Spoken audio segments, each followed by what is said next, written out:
sur le stage de guérison que j'ai fait ce week-end.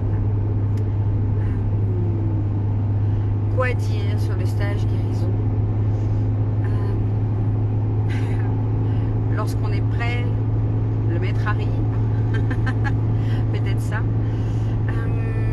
Qu'il est important de délester le personnage, hein, qu'il est important de délester notre enveloppe, notre corps, de ce qu'il alourdit, de ce qui l'empêche de voir qui elle est, mais en même temps, ce que je retiens le plus important dans ce stage, c'est que il faut se laisser traverser par les émotions, se laisser traverser par ce qui se passe pour nous à l'instant T, mais sans aller chercher à les mettre du mental, de savoir qu'est-ce que c'est, d'où est-ce que ça vient. Ça, c'est vraiment la chose que je retiens de ce stage-là, même si on l'avait déjà enseigné et que c'était quelque chose qui était venu à ma conscience. Voilà, de ne pas chercher la cause. Il y a une phrase qui est dite, qui est importante, c'est que vouloir savoir, c'est vouloir que ça continue. Donc, si on veut se débarrasser de quelque chose, un trauma, un blocage, une peur, peu importe, tout ce qui nous entrave à vivre la plus belle vie, tout ce qui nous rend malade, entre guillemets, eh bien voilà, faut pas chercher forcément à aller voir qu'est-ce que c'est, d'où ça vient, et simplement accueillir ce que c'est, voir quelle émotion vient être touchée au travers de ça, et pouvoir libérer cette émotion-là, pouvoir la renvoyer d'où elle vient, l'accueillir, parce que c'est hyper important.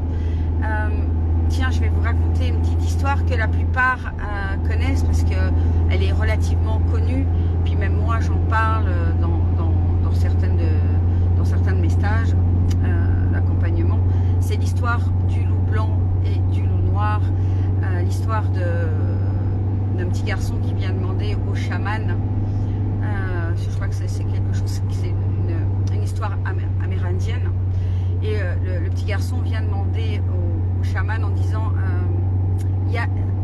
on m'a dit qu'il y avait deux loups dans notre tête ou dans notre cœur. Il y a le loup blanc et le loup gris. Lequel doit-on nourrir, enfin lequel gagne plutôt, lequel va gagner à la fin? Il demande au chaman, et le chaman lui dit celui que tu nourris. Donc le loup blanc et le loup noir représentent, on va dire, qu'on pourrait qualifier du bien ou du mal.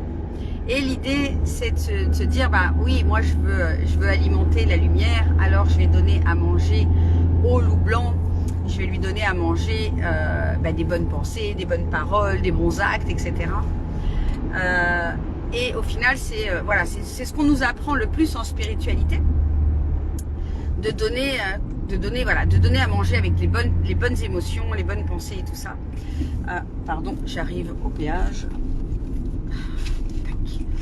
Et donc ça, c'est une bonne chose. Évidemment qu'il faut donner à manger principalement au loup blanc pour qu'il devienne le plus fort, celui qui prend le plus de place, parce que ce qu'on veut, c'est de la lumière dans notre vie. On veut de la joie, on veut de l'amour, on veut du bonheur.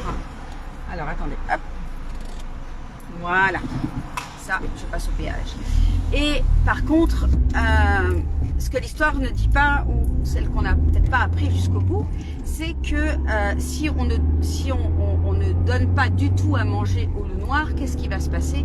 C'est qu'à un moment donné, il aura tellement faim qu'il va attaquer le loup blanc. Donc, comment on donne à manger au loup noir? Eh bien, tout simplement en accueillant ces émotions qui nous challengent, comme la tristesse, comme la colère, comme toutes ces émotions là qui viennent, la peur, toutes ces émotions qui viennent nous challenger. Eh bien, il ne faut pas les mettre sous le tapis, ça n'a pas grand intérêt. Puis à un moment donné, vous savez comment ça se passe dans la vie, il y a un grand coup de vent, un grand courant d'air, et puis le tapis se soulève, et puis là on se prend comme comme un tsunami de tout ce qu'il y avait sous le tapis. Et là, on ne comprend pas ce qui nous arrive. C'est tellement grand qu'on n'arrive pas à gérer toutes ces émotions qui nous sautent au visage.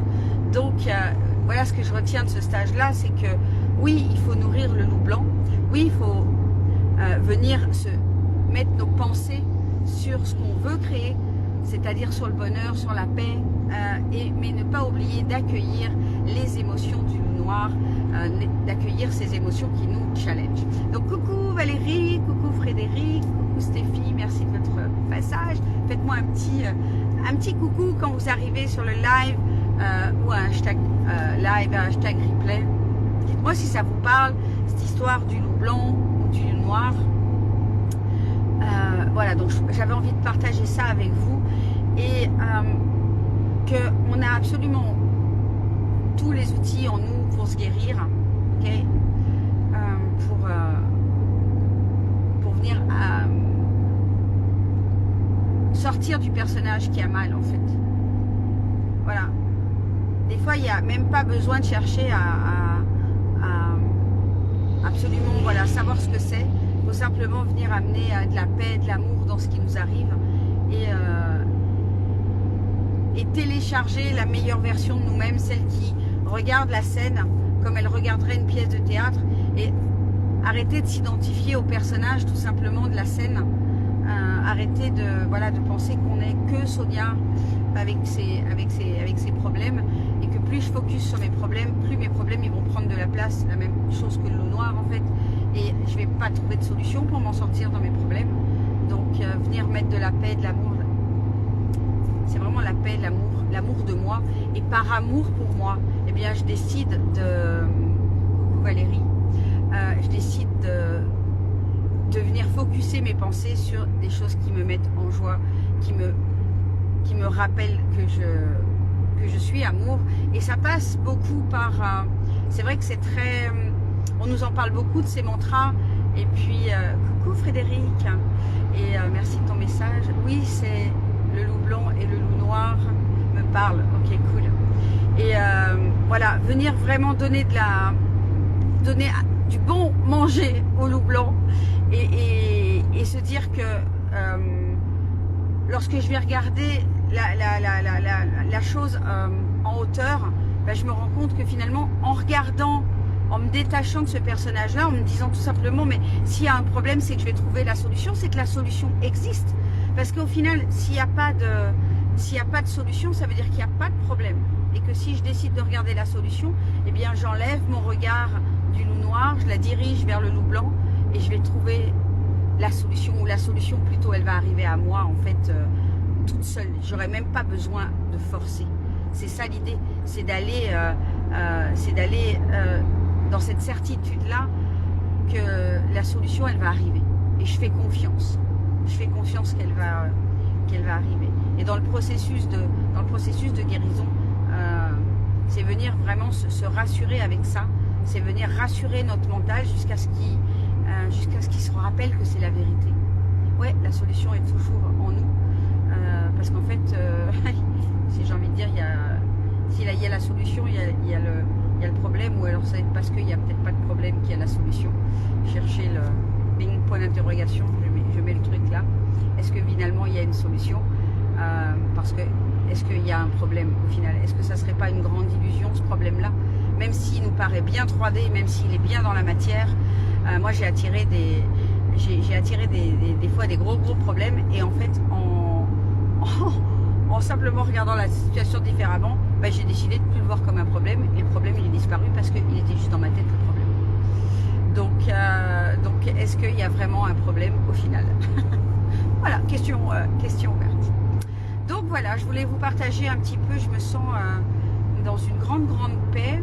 Et puis également ce que je voulais partager avec vous par rapport à ces émotions qui viennent nous challenger, c'est de les accueillir et de les lâcher.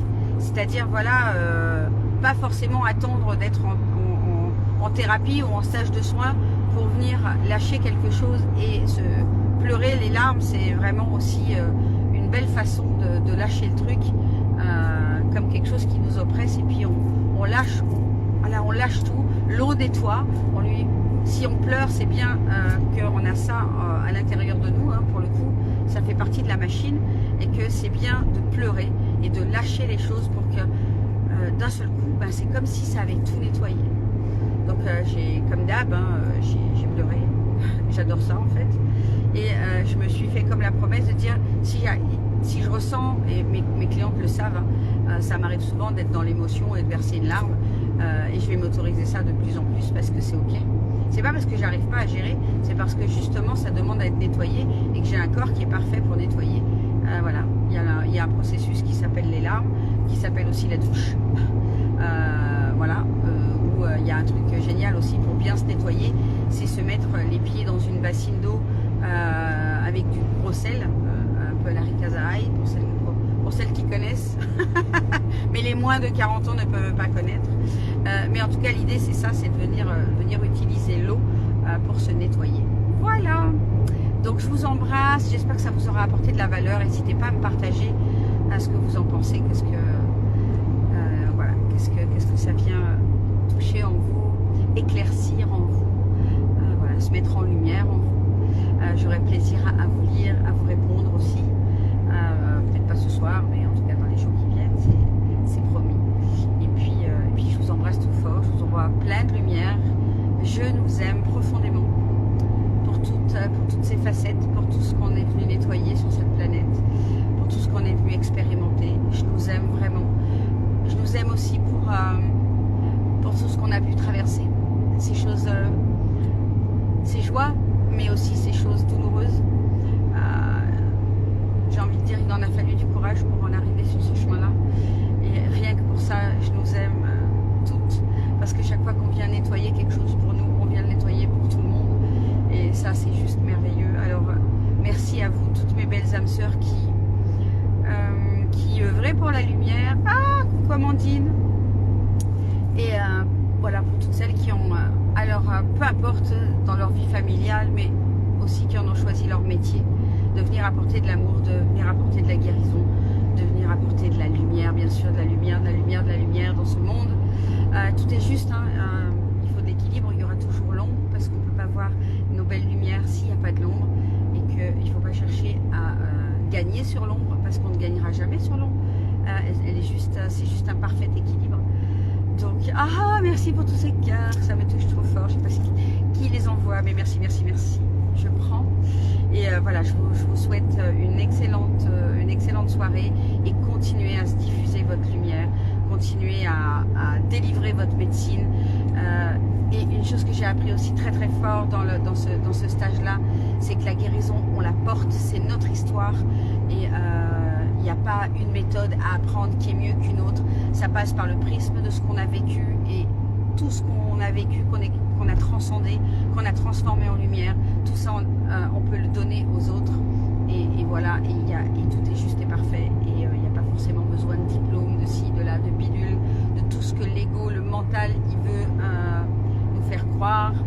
Et voilà, donc donnez de la lumière, venez vous guérir, surtout, c'est ça, continuez sans cesse ce travail de guérison sur nous, parce que c'est en donnant cet exemple-là qu'on montre la lumière, qu'on est encore plus la lumière.